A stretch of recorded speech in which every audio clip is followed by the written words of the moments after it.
So, Ben Freeman, we're here today on the Burning Castle podcast, and we are going to talk about some pretty interesting and challenging ideas in the world of Jewry, but I think also far beyond, because as we all know, Jews are canaries in the coal mine, and in this case of progressive ideas, of identity, of politics, of power.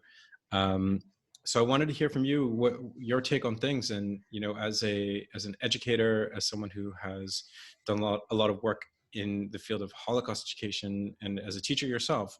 But let's just start with some of the basics: your name, where you're from, where you are now, which is probably pretty interesting to a lot of people, and what you're doing. Sure. My name is Ben M. Freeman. The M stands for Maxwell. I was born in Glasgow, Scotland, which is a very small Jewish community. The Jewish community in Scotland is very small, but there's one Jewish elementary school, which I attended, no Jewish high school. And I currently live in Hong Kong. I was a full-time professional Holocaust educator, but now I head up the humanities team at an international school here. And how did you get there? What brought you to Hong Kong of all places? It's a really good question. So I started my own nonprofit in 2012, and it was called From Yesterday for Tomorrow, and it was very successful in terms of its aims. We worked with thousands of students in Scotland and the US, working to raise awareness of the Holocaust, combat prejudice. But in all honesty, I did that for about 3 years, and it made no money, and my phone was being cut off, and I was really sick of being broke. So I Googled Holocaust education jobs, because at that time that was my primary focus, and some in America came up and one in Hong Kong came up, and I applied for them all, and the American ones unfortunately all said to me that they weren't going to be issuing visas. And I got the Hong Kong one. So I moved out here in 2015, and I was here for a year only initially. And my father was sick. He fell ill before I moved here, but his condition worsened when I was here. So there was times I had to travel home at the last minute to see him. So I left after a year, and I returned to Glasgow in Scotland to help take care of him alongside my mother. And he unfortunately passed away in February of 2017. And by that point, Hong Kong kind of was my second home, and there was multiple options of places to move afterwards. So I could have gone to London. I interviewed for a job in Los Angeles, actually. But my partner at that time, well, still my partner actually, but he lived in Hong Kong. So it kind of felt like this was the natural place to come back to, which was quite wild. I mean, Hong Kong being home was kind of a strange concept, but I guess it was. Mm-hmm. And there's sort of a truism about what we could call, maybe incorrectly, but what we call the Far East: China, Japan, Korea, Hong Kong, which is that these places, for whatever reason, haven't produced the kind of anti-Semitism that we've seen in other parts of the world, in Europe, of course, in North America, in the Muslim world. So what's that been like? Because you came there as a Holocaust educator to a place that traditionally hasn't seen it doesn't have that kind of context. It's not in the forefront. It's not in people's minds, I imagine. I mean, correct me if I'm wrong, but what was that like, almost coming to a clean slate to talk about these issues? It was incredibly refreshing, because you're right. It's not in the cultural context, which is actually really interesting, because Hong Kong was a former British colony. And you see anti-Semitism being exported through colonialism also, right? It was exported in parts of Africa through colonialism, but it didn't seem to, whether it was exported here and it didn't take root, or whether it never really arrived, I don't know. But yeah, there isn't very much. I mean, there is some philo-Semitism, particularly in China, and there is philo-Semitism in other parts of Asia. And then there is definitely anti-Semitism here, with Indonesia and other places, but it's not the same really. And in Hong Kong, it's very easy. It's a very easy place to live. I wear a kippah every day as part of how I express and embody Jewish pride. And I've never had any comments. But the only time I have experienced anti-Semitism is, shockingly, from other expats, which, maybe not a surprise actually, but I guess that's kind of also interesting, that people bring their own preconceived ideas with them. So I have experienced quite a lot of anti-Semitism here, but not from people who were born in Hong Kong. So, and in those cases, when you say you've experienced anti-Semitism, what do you mean? Like, how do you? Because I think for a lot of people, they don't necessarily know it when they see it, even when they're Jewish, or especially when they're Jewish. They just think that's just kind of life, and they haven't been able to register it. And I think that's a lot of what your work is focusing on first, is how to be able to identify it, anti-Semitism, even the sort of kind of negative space of anti-Semitism. You know, anti-Semitism that sometimes presents where we don't speak the same way about Jews as we would about others, or react. Maybe it's not a aggressive act that we're seeing, but it's something that's almost not there. So in those cases that you feel like you did see anti-Semitism or experience it from expats in Hong Kong, what were those experiences like, or what happened? I will answer that question, but I want to actually just go back to something you just said about not recognizing it or understanding it or realizing it. That was my mother's experience. And her and I have talked a lot about this, that she has experienced kind of shocking anti-Semitism throughout her entire life. She was born in Northern Ireland. She went to a Catholic school, then she moved to Scotland where she met my father. And she never really knew that what she was experiencing was anti-Semitism, that she never really understood that when people hated her, it was because she was Jewish. And my mother is very likable, so there's no reason for someone to hate her other than, you know, and it's kind of crazy. And I think you're so right that so often we don't recognize it. And that was certainly my experience at uni when I was experiencing a lot of left-wing anti-Semitism. However, in Hong Kong, I mean, it's kind of run the gamut, in all honesty. Some of it has been macro aggression, some of it has been micro. I've been told by colleagues at school that the Jews should have learned from the Holocaust. When I was here in 2015, I was consulting with a very prestigious school, like one of the most famous schools in the world, perhaps. They have a Hong Kong version. And I was there, and a teacher accosted me and was unbelievably anti-Semitic and said that if people were going after Holocaust survivors, let me start again. If people were going after Nazis, people who perpetrated crimes in the Holocaust, then they should be going after the Israelis in the same way.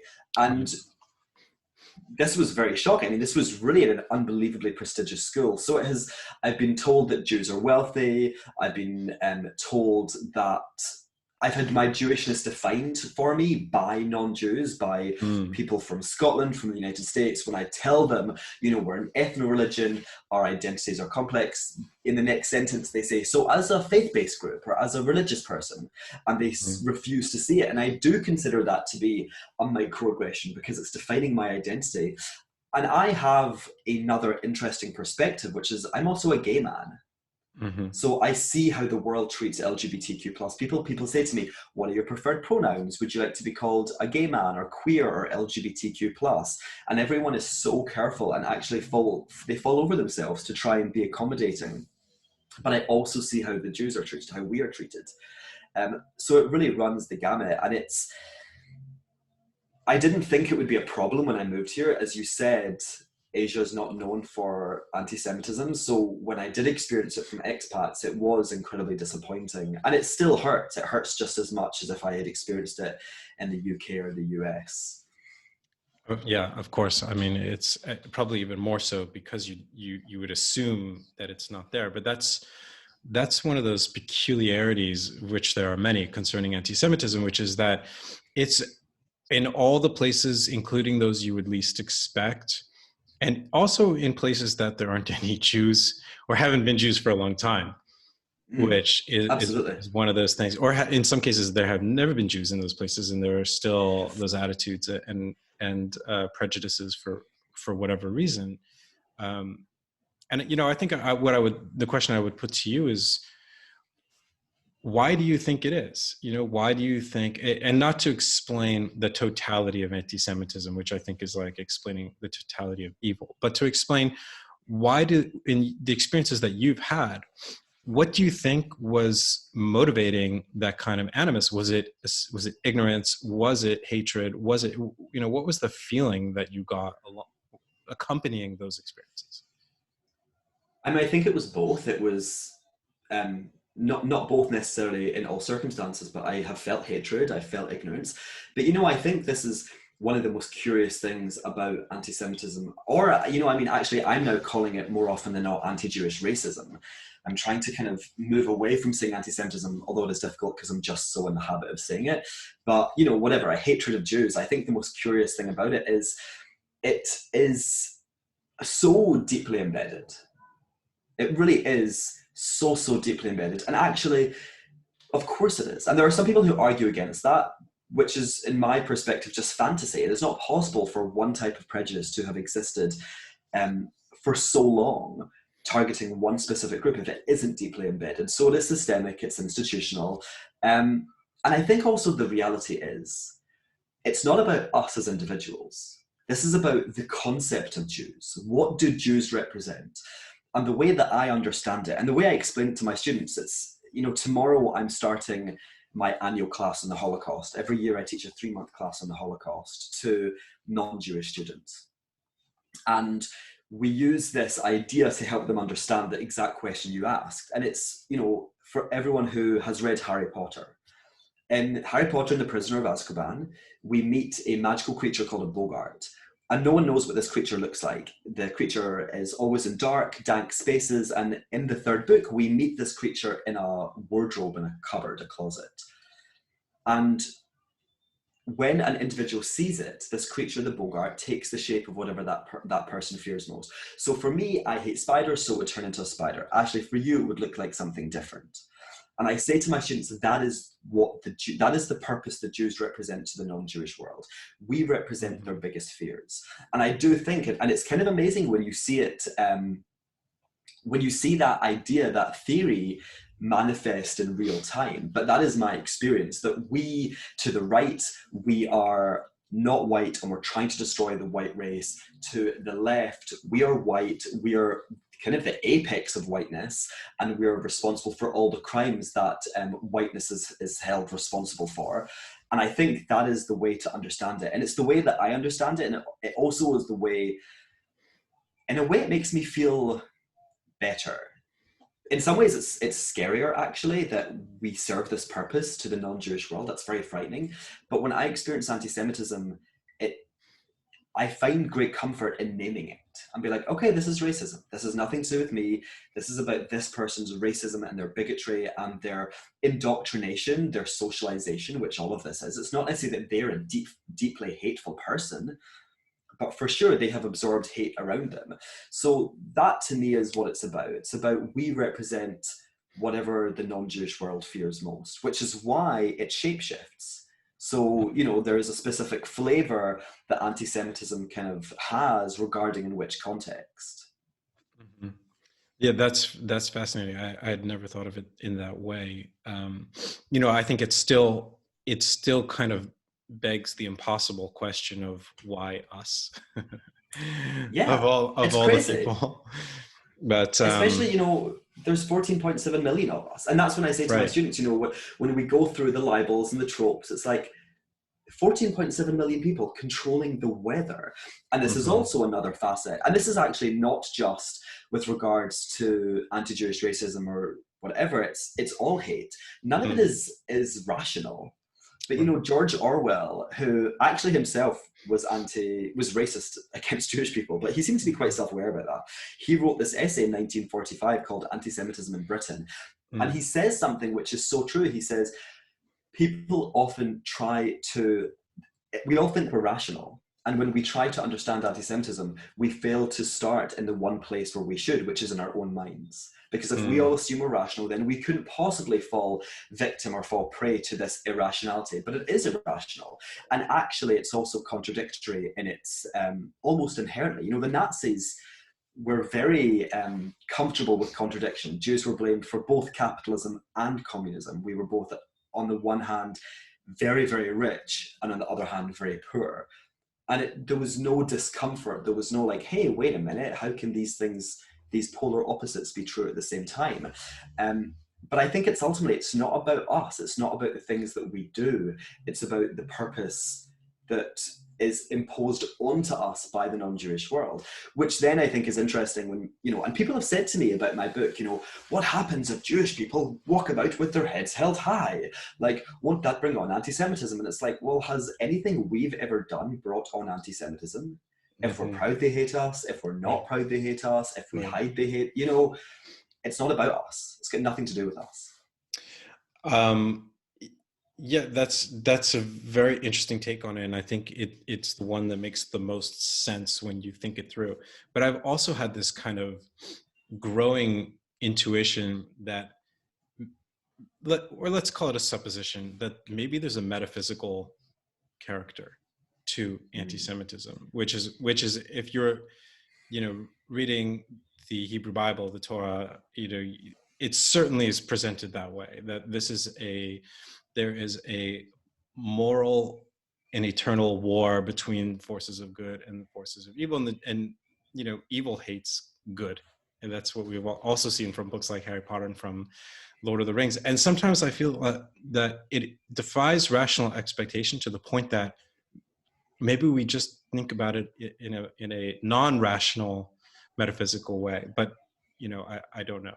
But let's talk about Jewish pride and what that means in all of this, because I think a lot of what you're saying as well is that for a very long time, and maybe there was a time before that long time where things were not like this, but for a long time, Jews had taken a very passive stance towards anti-Semitism. I think a lot of the time it was the keep your head down version of things for us, and for good reason, because it was that or have your head lopped off.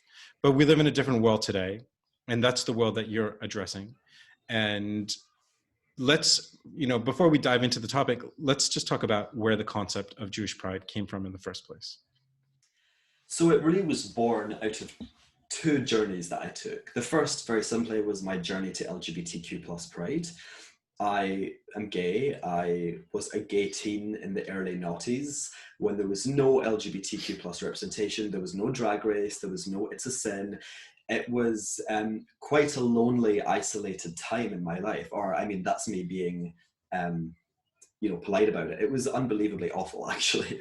And I had very serious mental health issues, as I talk about in the book. And after suffering for a really, really, really long time, and I'm talking about like a decade, and I'm only 34, so actually a decade of my life is quite a long time, I realized that it wasn't my fault. I was like, oh, I feel this way. I felt awful for so long, but I've done nothing wrong. Like, what got you to that point to realize that? I think I got to the point where it's like, okay, so my mental health was so poor that the only other option I could see was out. So it was in that kind of consideration, I was like, well, I didn't do anything wrong. I was a child. I was a young boy, and I felt so awful about myself. I hated myself. And that realization, though, was so unbelievably powerful, because I was like, oh, well, then this is not my fault, so I shouldn't feel like this. So it began, again, the very long process of rejecting that shame and rejecting the trauma, or I guess processing the trauma. And then the other journey I took was just my own Jewish journey. I was raised in Glasgow, Scotland, which is a very small, as I said, but very Zionist, very proudly Jewish community. And my parents worked incredibly hard to raise proud Jews. And I think they did actually, as I said, my father passed away, but I said to my mum around the time the book was released, I was like, you did really well, because my two siblings made Aliyah, and I've written a book about Jewish pride. So it's, well done, mum and dad. So I've always been a proud Jew. But when I went to university, I was met with this barrage of intense, aggressive left-wing anti-Semitism. And that didn't necessarily make me feel ashamed, but I certainly felt the shame the non-Jewish world was trying to impose on me. And then fast forward to 2018. So as I said, my father passed away in 2017. And in 2018, it was kind of just the perfect, I guess the stars aligned. I began to come back to myself, because I left this work while my father was sick after his passing, when I was trying to heal, essentially. And when I came back to myself, Corbinism was kind of at its peak. It was at its height. And And to just give people context to what Corbinism is. So Corbinism is named after Jeremy Corbyn, who from 2015 to 2020, I believe, was the leader of the Labour Party, and he occupied the official position in British Parliament, which is Her Majesty's most loyal opposition. So he was at the centre of British political life, and he was an aggressive anti-Semite, and he ushered in aggressive anti-Semitism to the Labour Party and, as I said, to the heart of the British political system. And it was unbelievably frightening. And it was a massive wake-up call to British Jews, who I think had kind of drunk the Kool-Aid a little bit like our American brothers and sisters, that, you know, we're totally fine here. Yes, there's anti-Semitism, but it's the fringes, it's not a big deal. And it made us realize, actually, maybe our position in this country is not so secure. Mm-hmm. So I joined Twitter to help join the fight against Corbyn. And what I saw in the British Jewish community was just remarkable. You know, Jews who in any other circumstances wouldn't have spoken to each other, wouldn't have acknowledged each other, signing letters together, standing together, going in marches together. So it really was an embodiment of incredible Jewish pride. However, I also saw certain high-profile Jews suffer from what you referred to as the keep your head down policy, that they were not able to stand up, they were not able to recognize the problem, and they were not able to raise their voices when we were facing an existential threat. I mean, it was quite unbelievable. And that realization just made me understand and made me reflect on my own journey. And I think it made me see that the Jews were crying out for pride. And I thought, well, we talk about all of the shame and the trauma in the gay world or the LGBTQ plus world, but we don't talk about that in the Jewish world. You know, we talk about the Shoah, we talk about the pogroms, we talk about expulsion, but we don't talk about the emotional, psychological impact on us, the pain, the shame, the trauma.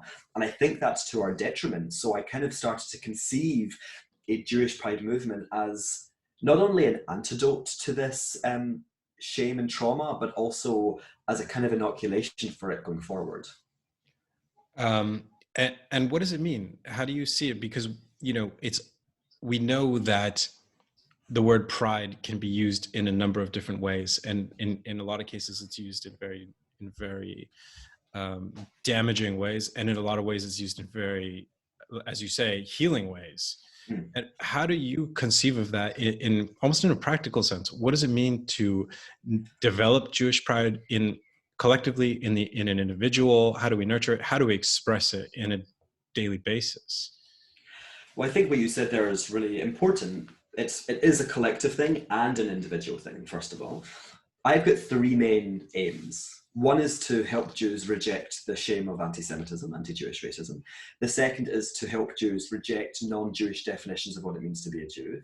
And the third is to begin the journey of defining our own identity as proud Jews, but through an exploration of Jewish history, tradition, and values.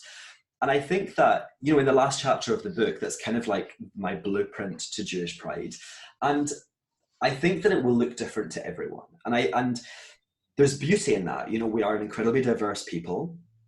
And I think it's only right that people have the ability to kind of pick and choose how they express it. However, there are boundaries to that. The way I see it is there's kind of a hat. You know, I'm thinking of being in school with my students. There's an upside down hat, and there's lots of different, you know, pieces of paper with something written on it inside. And sometimes we get our students to pick something out. And for us, that is Jewish tradition, Jewish values, history, all of our, everything that makes up our peoplehood. And everyone is free to kind of select whichever things they best identify with from the hat. And that is the tricky thing, because there are rules which govern who is a Jew, I should say, and there are laws that we're instructed to do. But, you know, I think it's okay that we express our pride on an individual basis in whichever way we see fit.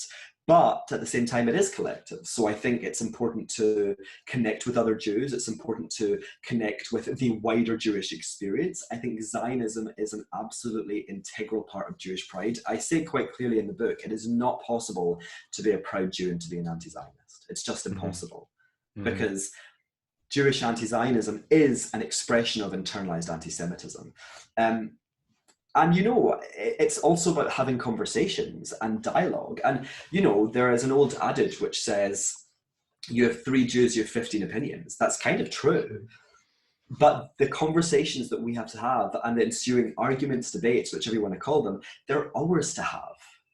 And it's not about the non-Jewish world telling us what we are or what we should be. You know, in Britain, in the beginning of March, there was a BBC panel, and the question on the screen was, should Jews be counted as an ethnic minority? And I was just incensed. I was like, and I tweeted, and I was furious about it, and I tweeted, and then the editor of the show tweeted me back saying, you know, did you even watch the show? There was one Jewish person.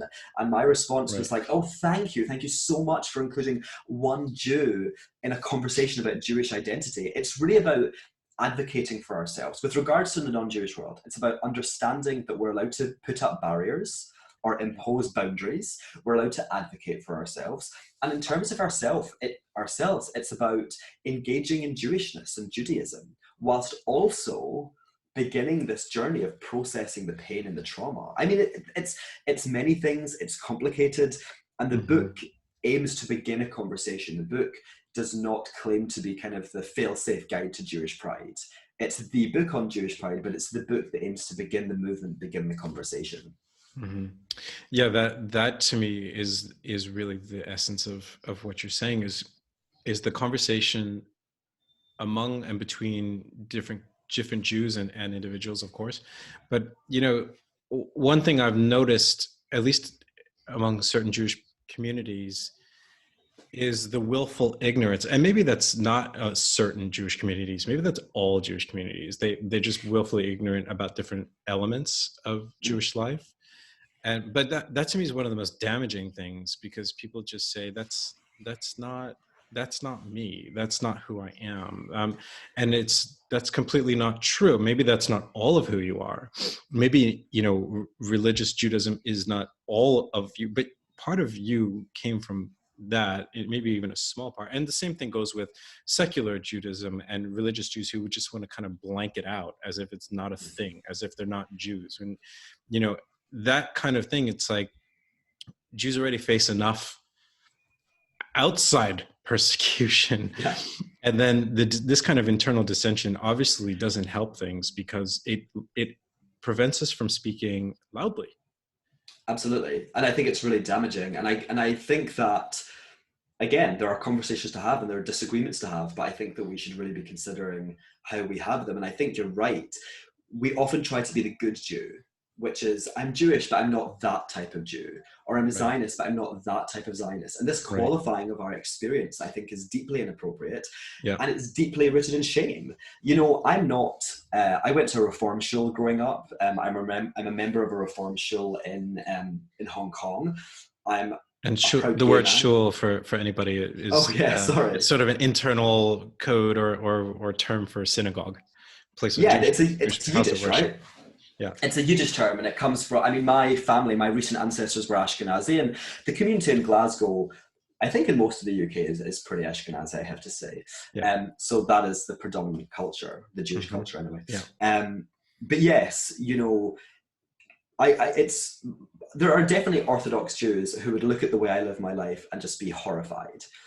But I'm aware that they're still Jews, and I'm still Jewish. So when they're attacked, that is my problem. Even if actually we couldn't really even sit down to have a conversation, it doesn't matter. There are some things which are greater than us. And I think that is being lost at the moment. That actually it's not always about us. And I think that people need to really take a step back and understand that there are certain things which are bigger than us. And visibly Jewish Jews, which actually I am one of them, because I wear a kippah every day, but you know, visibly Jewish Jews, most likely to be the Orthodox, are the most likely to also be physically attacked. And that absolutely is my problem, even if I'm a Reform gay Jew. I believe that we have a responsibility to one another. I mean, in the Talmud it says, you know, I can never remember that. I quote this in the book and I can never remember it in Hebrew, but the English translation is, all Israel is responsible for one another. And the reality is, when we start to demonize specific Jewish groups, because we're embarrassed by them, because we see them as archaic or obstinate, then we are failing in our responsibility to one another. Yeah, you're blanking out the Jew by doing that. Yeah. That's the essence of the opposite of Jewish shame. Basically, it's the shame of that part of who you are. How do you see this process in terms of non-Jewish people? How do you see Jews relating to the progressive community or political communities, or even elements or individuals that are anti-Semitic, maybe not, in a rage about it, because that might not be productive. But, how do we have that conversation with others who are not part of the Jewish community? So in my introduction and conclusion, I have a question or a note to my Jewish readers and also my non-Jewish readers, because I do want to bring non-Jewish people along on this journey, but I want them to understand the space that they occupy. And the space that they occupy is one of listening, one of asking clarifying questions. It's not necessarily one of taking space. But absolutely, as I kind of mentioned with regards to my journey to LGBTQ plus pride, as the homophobia that I experienced was not my fault, neither is the anti-Semitism or the anti-Jewish racism that we experience. It's not our problem, it's not our fault. It's one that impacts us. But for it to be combated in any meaningful way, it has to be done by the non-Jewish world. So we absolutely have to kind of empower them to be allies. And we do have a role to play in the combating of anti-Jewish racism, and that would be to dialogue, share our experiences, raise our voices, advocate for ourselves. But that pretty much is the extent to which we're actually able to kind of, I think, make any meaningful impact in this 1,000-year-old hatred.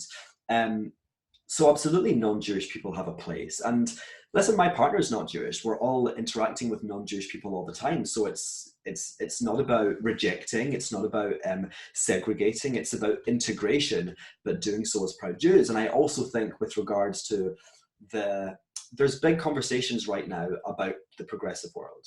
And should we just cut our losses and run, or should we still try and fight for it? And I have to say that I'm not entirely sure what the best option is. I can say that I'm very angry at the progressive world.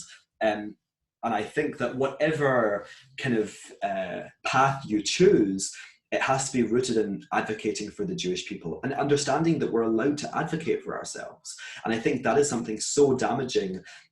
It's one of the hangovers of this keep your head down policy, that we kind of believe that actually our experience isn't as important. We're not allowed to raise our voices. Last summer during the Black Lives Matter protest, there were Jews who were speaking about anti-Semitism, some of which was emanating from those protests. Obviously not to say that, every single person involved in these protests was a racist against Jewish people, but there did seem to be elements of anti-Jewishness within pockets. And we were told, keep your head down, now is not the time. And it's like, and we were told that by non-Jews, but also other Jews, which I find to be just so rooted in shame. We're allowed to advocate for ourselves, and we're allowed to call out anti-Jewish racism whenever and wherever we see it. And that is the responsibility we have to one another. So even though there may be, Orthodox Jews being attacked, and they may not be people that I see very much or have a huge amount in common with on the surface, they're still Jews, and I have to defend them. I have to call out the attacks that they're experiencing, regardless of where these attacks are coming from. And I think that this is a major component of pride. It's about understanding that we are worth something. We have to have individual and collective self-esteem. I want to go back to something you touched on, which is the incident with the BBC, because I also saw that was kind of popping up on Twitter, and it was one of those moments where you're watching it and you can't believe it's real, and you also can't believe that the response from them is real, because it almost is worse than the initial event. So that makes me ask and wonder, what role has the media played in all this? What is the role the media is currently playing? And what role should it play? I mean, I think the media has played a really significant role. I think the media has played a really significant role in the disseminating of anti-Semitism, anti-Jewish racism throughout the generations. It's the portrayal of Fagin, it's the portrayal of Shylock. It was the description of Jeremy Corbyn, who we mentioned earlier, who is the leader of the opposition party, targeting a tiny ethno-religious minority of about 300,000 people, being described as a row. You may not understand what a row is. I said this to my class, which is mostly full of American students, and they had no idea. A row is a quarrel. It's what we say in the UK is like a quarrel, kind of a fight. Mm-hmm. This was not a fight. They were targeting us. This was a direct racist attack, and we were being targeted, but describing it as a... Even today, you know, The Guardian, which is a well-known left-wing newspaper, featured Orthodox Jews on the cover when talking about COVID, and there have been, you know, certain controversies and scandals regarding Orthodox Jews in London and other places following lockdown. But it's like, again, we're a tiny community, and they're a tiny part of a tiny community. So why are those the pictures you're leading with? And this debate was just unbelievable. And I think it really points to something incredibly significant, which is the renormalization of anti-Jewish racism. It is totally normal at this stage. It has entered the political and the social, the cultural mainstream. And the fact that they had 5 non-Jewish people, 1 host, 4 participants in this debate, and 1 Jew, only 1 Jew, thinking this was an appropriate conversation to have about, it wasn't even, are Jews an ethnic minority? It was, should Jews be counted as an ethnic minority? Mm-hmm. Which is astonishing. It's absolutely astonishing. And the response, as you say, was to double down. And they basically said to us, the guy, Rob something, I forget his name, he said, you know, this is government, so if you have a problem, you should speak to the government. And it's like, who the hell do you think you are? You are a racist. You're a racist person. And the reason I describe him as racist is, if one makes a mistake, if they had led with this thing and it was, you know, they didn't understand and it came from ignorance, which, let's be honest, all prejudice does come from ignorance. And if they had apologized, if they had, you know, made amends, if they had had a program the next day just with Jewish people, then yes, perhaps it would point to something that, it could point to a situation where we could move forward from. But they doubled down, they defended their position, and he gaslit us. Mm-hmm. And it really does point to this very significant renormalization of anti-Jewish racism. The taboo that emerged after the Shoah, after the Holocaust, with regards to overt Jew hatred is over. Mm-hmm. Yeah, you know, and sometimes I wonder if that taboo was ever there, because there was so much anti-Semitism in the immediate years after the Holocaust, including a real concerted effort to make it seem as if the Holocaust hadn't happened just 10, 20 years after the fact. But, you know, that is something, you know, to me, the media, of course, bears responsibility. They bear a responsibility at all times for everything they do, because that is part of their job, is to take responsibility for information they put into the world. In this case in particular, because there's such a clear history. I am, in a couple months, launching a book about the New York Times and cases where it has failed in its journalistic mission. And 1 or 2 of those major cases were directly related to Jews, namely regarding the Holocaust. They chose not to cover the Holocaust, and that was a very deliberate decision. There were stories of Jews, you know, 700,000 Jews, that was a story. 700,000 people were murdered in Germany or in Europe, and that story would be on page 10 in a 3-inch column. And on the front page, you would have stuff about, you know, society weddings or whatever. And that kind of thing, I think, is still, it's almost ingrained in media culture for one reason or another, which is very difficult to explain and to understand, especially because you have Jews in prominent positions in these media organizations. Well, I think that is something that's really interesting, like the prominent Jews. And I think to understand that a bit better, we have to look to the court Jews of, you know, the 17th, 16th centuries. It's that these were Jews who ran the finances of the European lords and kings, and even a little bit earlier, actually. And they could achieve some power. They certainly could achieve some financial wealth. But I say to my students, they were still Jews living in a non-Jewish world. What does that mean? And they start to then understand, oh, they were protected only so far.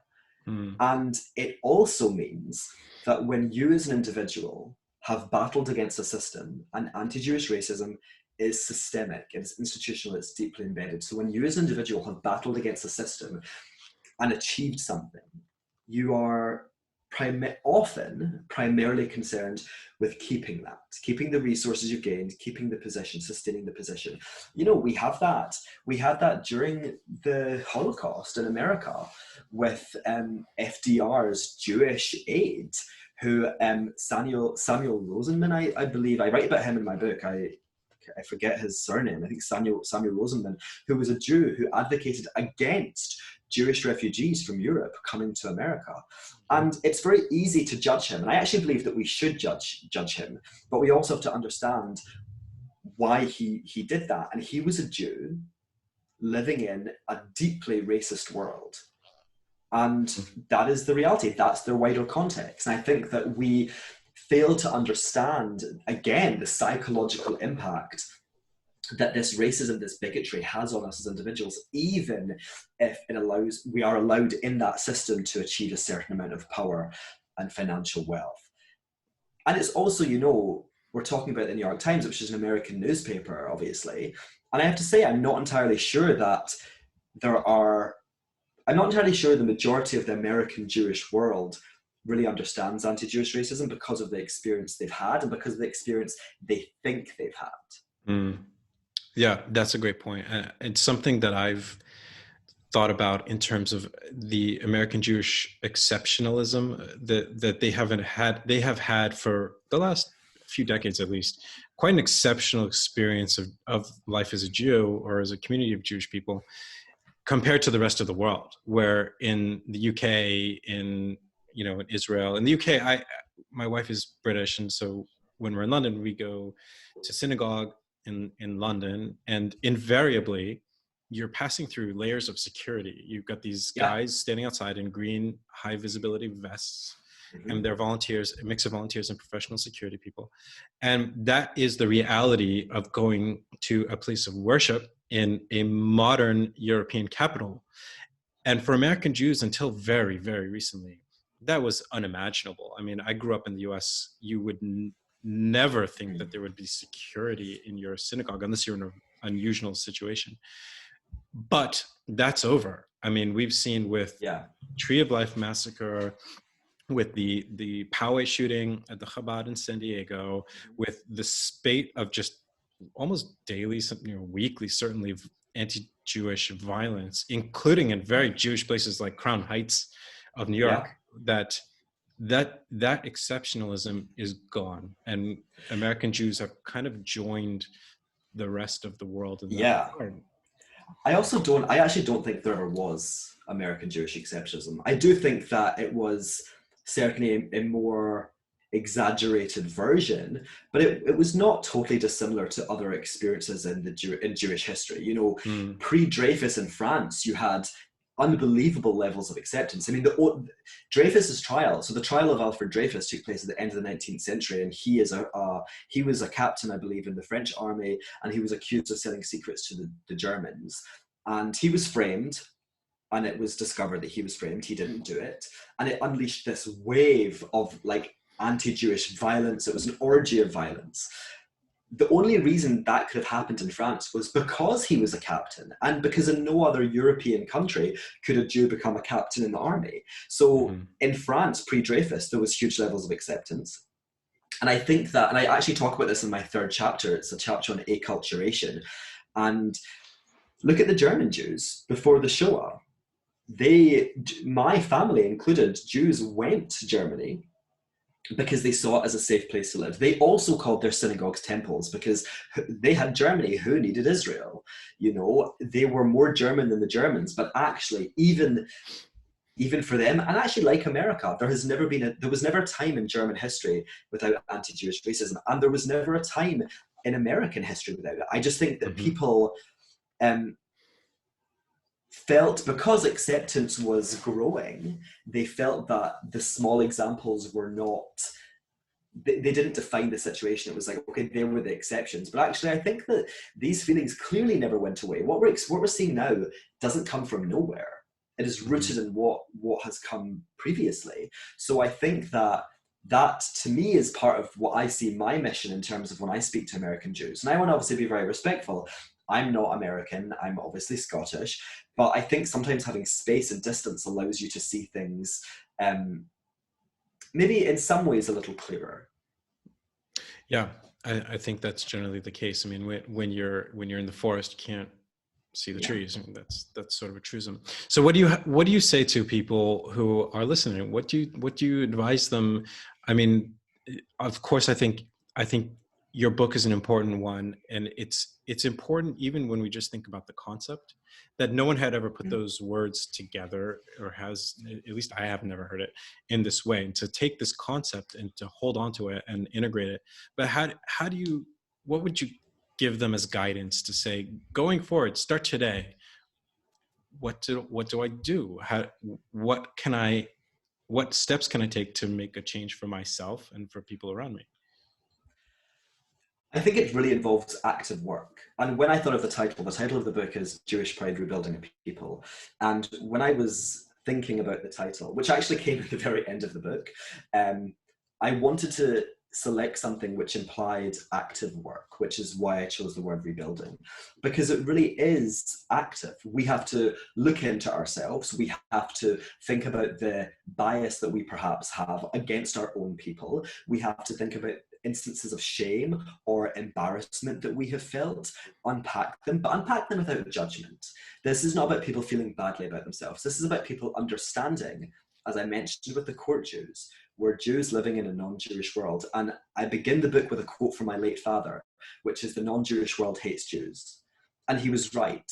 And it's not to say that every non-Jew hates Jews. Of course, that's not the case. But the structures, the societal and cultural norms of the non-Jewish world do seem to be geared against us, and have been for thousands of years. So understand that. I also want to help validate people and say the hurt that you've experienced is real. When they tell you that you haven't experienced racism, they're wrong. You have. You've experienced bigotry, and it's painful, and you should have your feelings validated. And you are allowed to feel upset. You're allowed to feel distress. So I think it's about validating people's feelings in that regard, and also encouraging people to begin the process of defining their own identity. What does it mean for them to be Jewish? Mm-hmm. What does it mean for them to be a Zionist Jew? What do they want their Zionism to look like? What do they want their Jewishness to look like? I believe part of Jewish pride is about active work, as I said, and being actively Jewish. So it's not just an idea. This is about something we live and breathe and do. So maybe someone wants to start lighting the Shabbat candles. Maybe if they feel they're physically safe, they can start wearing a kippah. Maybe not. Maybe it's just about putting up a mezuzah. Maybe it's about starting to read books about Jewish history. Maybe it's about starting to have conversations with other Jewish people about their identity, conversations with themselves. There's so many ways that someone can embark in this journey, but I think the first step is about looking inside themselves. Because there's a fundamental difference. One thing I really want people to take away, there's a fundamental difference between shame and feeling ashamed. And while the non-Jewish world will continue to try and shame us, as they have done for thousands of years, what Jewish pride does is builds up a barrier. So we do not absorb that shame and become ashamed, and instead we become proud. So it's about looking inside yourself, because it is collective, of course it is, but as individuals, we have work to do on ourselves as well, I believe. And let's say, I mean, once people are at the point where they can identify instances of anti-Semitism that they're experiencing, and maybe that's even in a sort of a real-time case where someone says something to them, such as, "Oh, well, Jews aren't a race or a people or whatever they are," or maybe it's more aggressive, that Jews are, this or that, whatever epithet that might be cast. Or maybe they're put in a position that they really shouldn't be in. Like I spoke recently with Isaac de Castro, who's creating an organization for young Jews on campuses in the US. What language, what even, forgetting like a fully formed monologue to respond with, Shakespearean eloquence, but what's something that can help them start a response? What words can they use to even begin to respond? Because I think what happens for people is they get paralyzed in that moment, understandably so. How can we take that moment and say, have a word, a phrase, an idea ready that they can begin to respond in a way that they might find appropriate to themselves? I think you're right. I think people do become paralyzed, and that's even something I have experienced. But I think it's not so much a word, but a feeling. It's about understanding that you're allowed to advocate for yourself.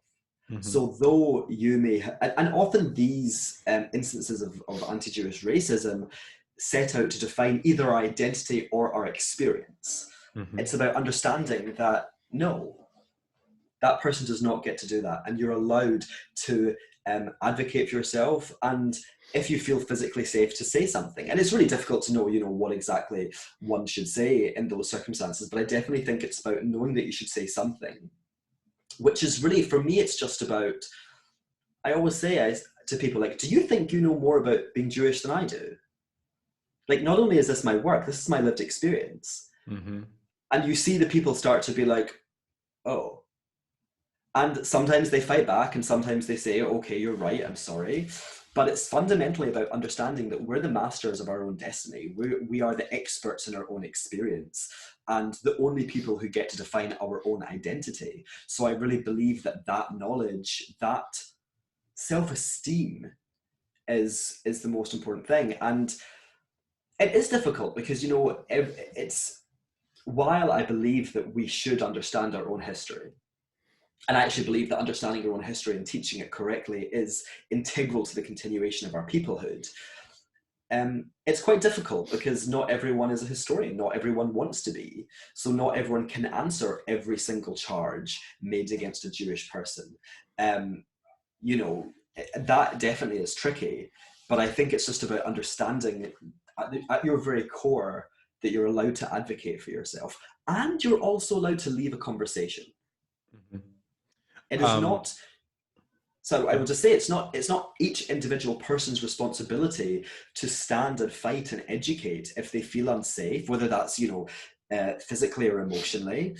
You're allowed to leave a conversation and say, you know what, I'm not continuing this, which I know isn't necessarily, some people see that as cowardice. I really don't. Our main responsibility is to ourselves, not to educate, people who are attacking us. Yeah, I agree. But I also think that as we are allowed to advocate for ourselves, I think we're allowed to turn the tables on that person. And that's something that you did, talking about the BBC producer, where you feel that calling him a racist is legitimate. And I think we see that in a lot of other instances with a lot of other communities where terms are flung, sometimes a little too casually, but people feel that they are well within the rights to use those kinds of terms that put the onus on the other person, where I think Jews always don't feel that they have that ability or that power. And I think that's the other thing to say. If they feel that that is the case in that situation, to be able to say, like you said, no, what you're saying makes you a racist or makes you sound like a racist. Maybe you're not one, but it certainly makes you sound like you are one, or a bigot, or that you're using prejudice, or that this is discriminatory. What that really means is that you're not exempting Jews from the category of people who are entitled to certain kinds of rights. We are participating in that category. We do have those rights. And when you violate them, that makes you something. Doesn't make me anything. It makes you that thing. And I think that's an important thing for people to understand, is to say, they're allowed, in advocating for yourself, you can choose however you want to, but part of those choices ought to be telling that person what they are doing in that moment, which is committing an act of whatever it might be. I think that's excellent and kind of genius, and I think it's really important. Yeah, and it also puts the onus on them. And often what we see then, which actually even further proves our point, is that people are more offended at being called a racist than they are with being a racist, if that makes sense. So the label is more offensive to people than actually participating in prejudice, which again, if someone said to me, you're being prejudiced, my first response would be like, what am I? How? Tell me, explain to me. Oh my God, I'm so sorry. That is not my intention.